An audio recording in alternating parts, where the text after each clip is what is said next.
안녕하세요. 노무법인 예성의 김순주 노무사입니다. 4대 보험은 일반적으로 모든 근로자에게 그 적용이 의무화되어 있는데요. 연령이나 근로 형태에 따라서 특정 보험이 적용이 제외되는 경우가 있습니다. 이번 시간에는 근로자별로 4대 보험 적용 여부가 어떻게 달라지는지에 대해서 살펴보도록 하겠습니다.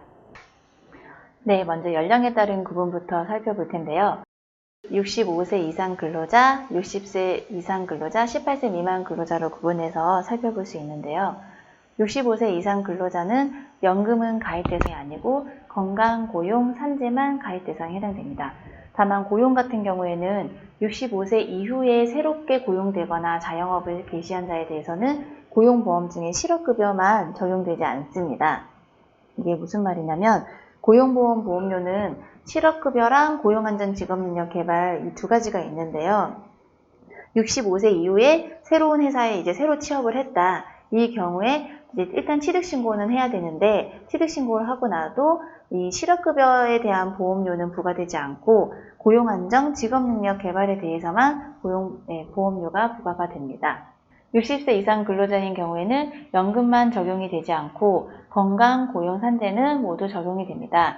이때 만 60세가 되는 날에 2월부터 납부가 제외되는데요. 만 60세가 되는 날이 속한 달은 보험료가 부과가 되고 그 다음 달부터 보험료가 부과되지 않습니다. 그 다음에 18세 미만 근로자. 18세 미만 근로자는 연금, 건강, 고용산재 모두 적용이 됩니다. 다만 연금 같은 경우에는 본인의 신청으로 가입 제외가 가능한데요. 몇 년 전에는 18세 미만자인 경우 원칙적으로는 가입이 적용 제외가 원칙이었고 그리고 본인이 신청하면 가입이 됐었는데 이게 몇 년 전에 개정이 되어서 원칙은 가입이고 본인 신청으로 가입 제외가 가능합니다. 그다음 근로 형태에 따른 구분에서 보면 월 60시간 미만 단시간 근로자와 일용 근로자 이 두 가지가 있는데요. 월 60시간 미만 단시간 근로자인 경우에는 연금, 건강, 고용 모두 가입 대상이 아니고 산재만 가입이 의무입니다. 이때 고용 같은 경우에는 3개월 이상 근로를 제공한 경우에는 고용보험을 적용하는데요. 이때 이 3개월 이상인지 아닌지 여부를 판단할 때는 실제로 3개월을 넘었는지 초과하지 않았는지 초과했는지보다 그게 아니라 계약서상의 근로계약 기간을 기준으로 판단을 해야 합니다. 계약서상의 계약기간이 3개월 이상이면 실제로는 3개월을 채우지 못하고 그만두는 경우를 하더라도 고용보험 취득신고를 하셔야 되고요. 계약서상의 근로기간이 3개월 미만인 경우에만 그러면서 월 60시간 미만 단시간 근로자인 경우에 고용보험에 가입하지 않아도 됩니다. 그런데 이런 경우가 있습니다. 드물게 1개월 내지 2개월만 계약을 한 후에 또 동일하게 연장을 해서 결국 3개월을 초과하는 경우가 있는데요. 이때는 최초 입사 시로부터 소급해서 취득신고를 한 후에 근로복지공단 담당자와 통화를 하고 나서 최초에 계약한 최초 계약서와 그리고 연장한 그 계약서 둘 다를 팩스로 증빙 서류로 제출하면 지연신고 과태료는 나오지 않을 수 있습니다. 일용 근로자인 경우에는 연금 건강은 제가 세모를 해놨는데요. 이건 일용 근로자면서도 특정 요건에 해당하는 경우에만 가입 대상자라서 세모를 표시했고 고용산재는 모두 하루를 근무하더라도 일용 근로자도 가입 대상에 해당이 됩니다. 일용 근로 내역 확인 신고라는 걸 하게 됩니다. 연금을 살펴보면 1개월 이상 근로하고 그리고 1월간 8일 이상 근로한 경우에 적용이 되고요. 건강은 1개월 이상 근로하는 경우에는 적용 대상에 해당됩니다.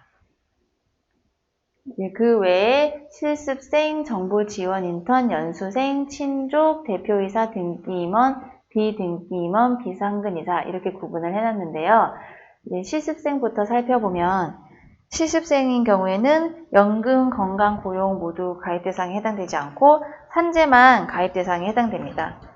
이 실습생은 사실 현장 실습생으로서 원칙적으로 근로자를 보지 않기 때문에 4개 다 사실 가입 대상에 해당되지 않아야 되는데 산재는 혹시 발생할 수 있으니까 예외적으로 산재만 적용하도록 되어 있습니다. 정보지원 인턴은 연금, 건강, 고용산재 모두 가입 대상에 해당되는데요. 이때 이 정부 지원 인턴은 고용노동부 지원 취업 인턴제로서 사업주가 직접 임금을 지급하는 경우에 해당이 되는 것입니다.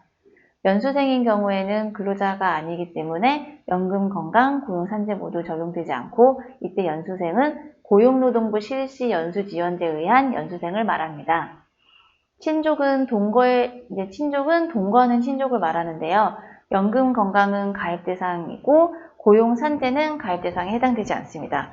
그런데 이제 이 동거하는 친족이라 하더라도 일반 근로자랑 동일하게 상시적으로 근로를 제공하고 임금을 지급받는 자임이 명확하게 확인되는 경우에는 예외적으로 인정이 되는 경우도 있습니다. 대표이사의 경우에는 당연히 근로자가 아니기 때문에 고용, 산재는 가입 대상에 해당되지 않고 연금, 건강만 적용 대상입니다. 네, 이때 이 대표이사가 무보수이다, 보수가 없다 이런 경우에는 무보수 확인서를 제출한 다음에 적용 제외가 가능합니다.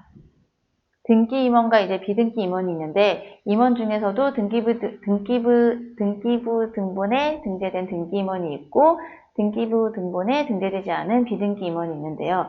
원칙적으로는 연금, 건강은 모두 가입 대상이고 등기 임원인 경우에는 고용산재는 가입 대상이 아니고 비등기 임원은 고용산재는 가입 대상이다. 이렇게 구분이 되어 있기는 한데 등기 임원이라 하더라도 상시 근로를 제공하고 임금을 지급받는 자, 즉 근로자인 게 명확하게 확인된 경우에는 고용산재를 적용할 수 있고요.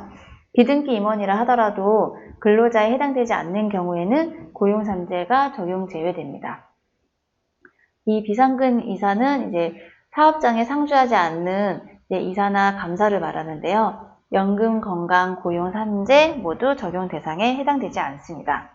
네, 이렇게 근로자별 4대 보험 적용 여부에 대해서 살펴봤는데요. 여기에 대한 자료는 네이버 카페 예성과 인사합시다에 올려져 있으니 이 자료는 참고해 주시면 감사하겠습니다. 네, 감사합니다.